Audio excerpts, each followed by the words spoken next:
Hey everyone, and welcome back to my channel, and to all the new subscribers, welcome. We got quite an influx recently and that is amazing, and I'm so happy to have you here. In one of my videos recently, I did like a ask me questions and I will answer them in a Q&A.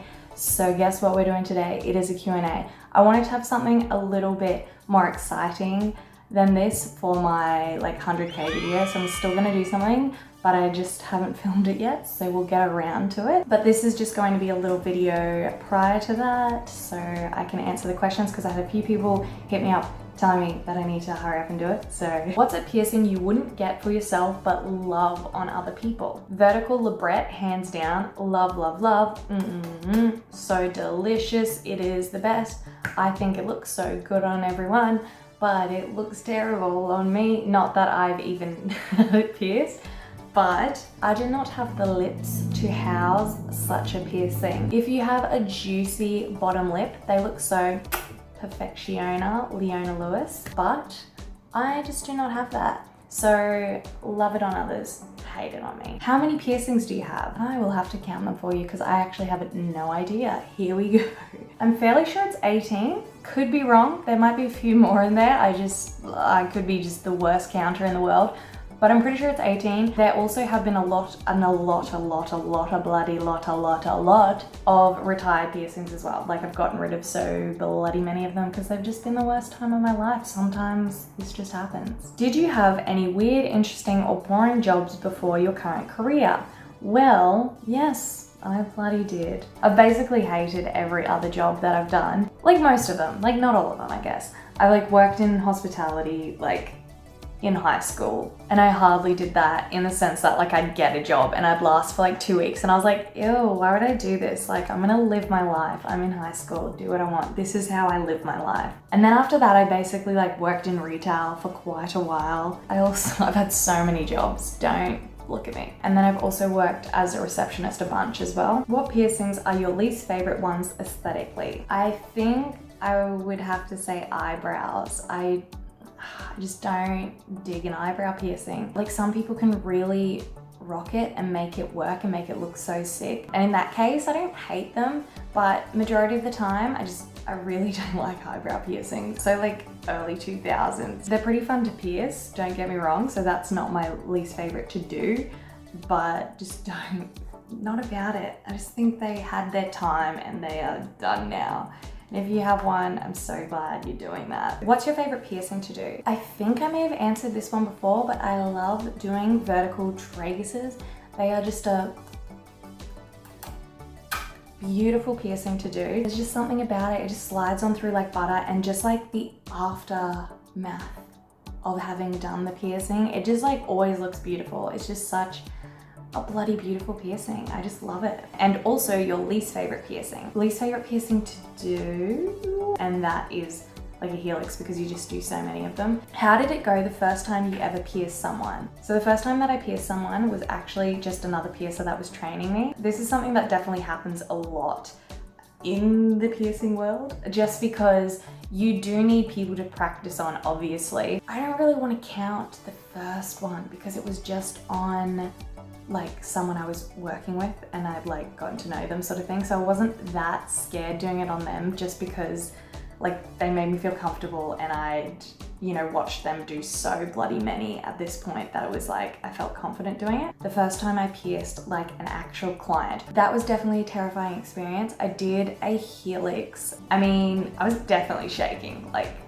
that sounds so bad, I know, but like, it was nerve-wracking and I was terrified and I was definitely shaking, but it turned out great. But I guess another one that I just thought I would mention as well, the first time I pierced a navel was horrifying. Like, I was so terrified of that. Not trying to say that a helix is just like super easy, but like it basically is. Once you've done a navel a bunch of times, like it is easy. However, like the first time, you just want to ensure you're getting all your measurements right and that the depth is correct and that you're not going too slow. It's just like a little bit more complex, I suppose, for a beginner.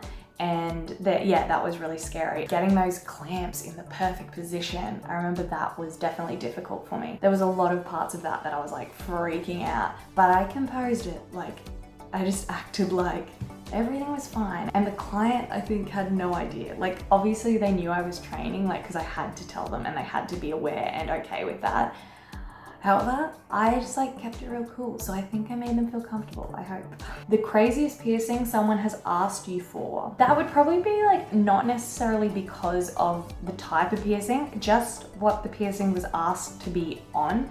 And that was a mother asked for a child, like I'm talking like a 3-year-old. This was like a toddler. Is a 3-year-old a toddler? Potentially, I have no idea. I know nothing about the children. Begged to have this child's nose pierced. And that was pretty crazy to me because it's like, you won't even pierce like 3-year-olds' ears because they're not ready and they're not consenting to it. So to have someone think it's okay to pierce a like toddler's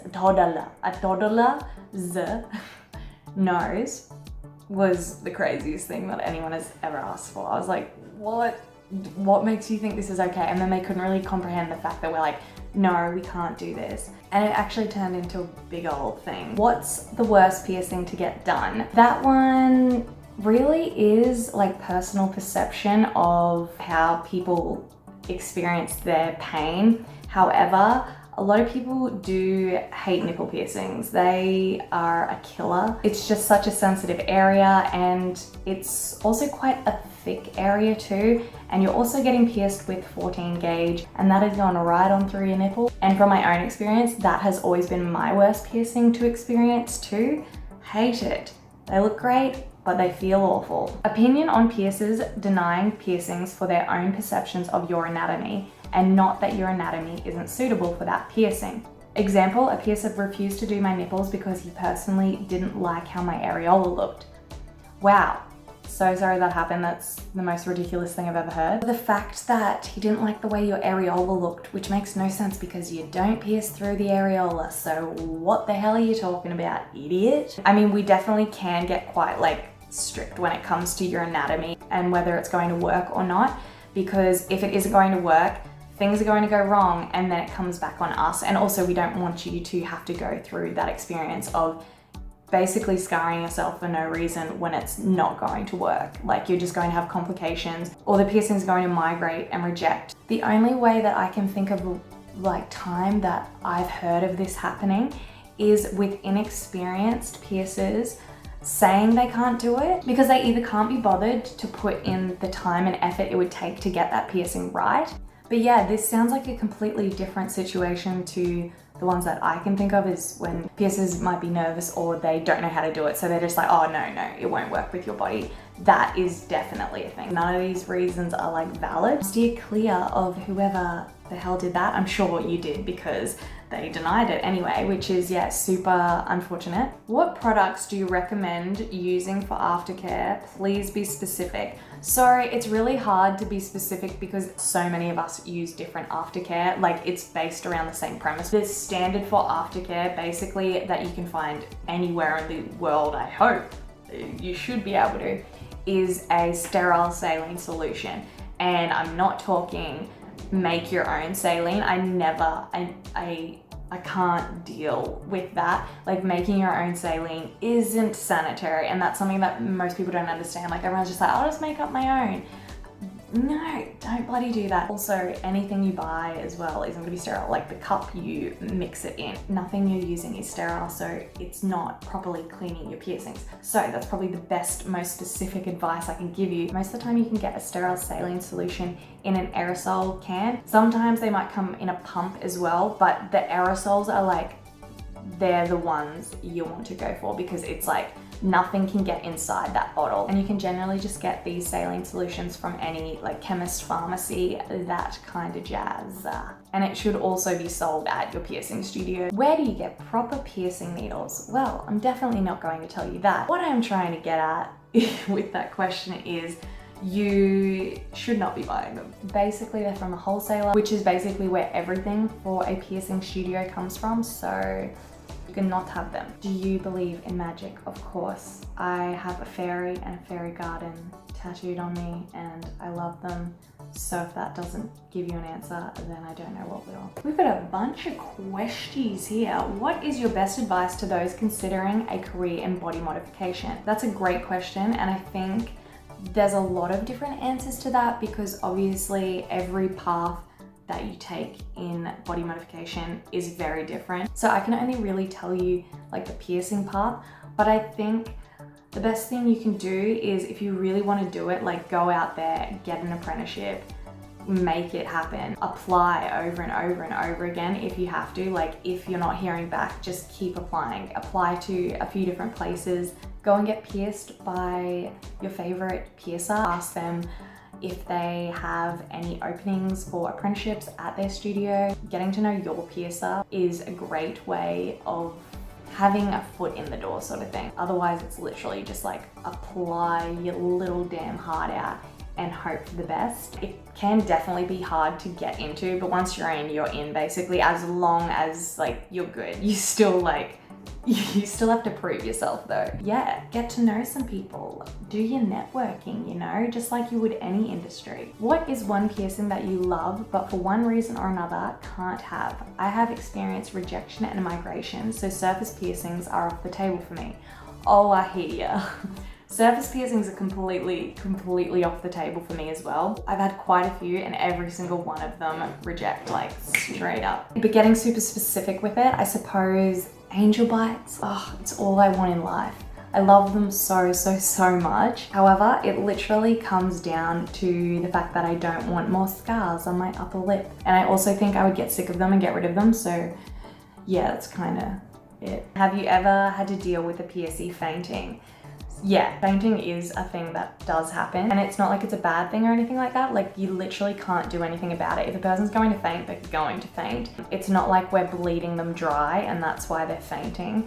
Most of the time there's no blood even involved in someone fainting. They might just faint because they're like literally terrified. That's more so the thing that happens. I'm starting my piercing apprenticeship next week after a wonderful trial week. I was wondering if you have any advice.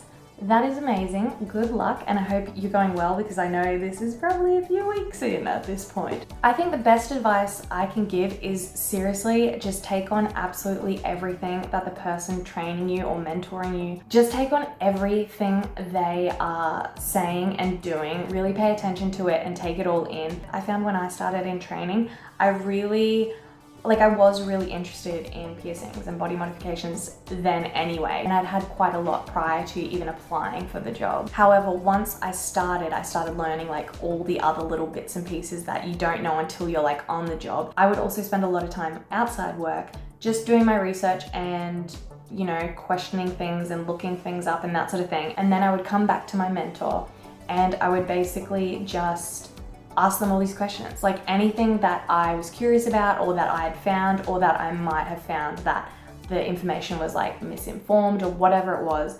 I would ask them about it, get their opinion and their answers, and it helped me learn so much quicker. I think by being really proactive and trying to learn as much as possible in that period of time, you will learn it so much quicker. Not saying that you're going to be qualified any quicker. Don't just switch off. It's like, I've got it. I don't have to pay attention to like anything else now. I just do my work on the job, like sort of do some research and some work off the job and come back and get them to clarify or explain things further.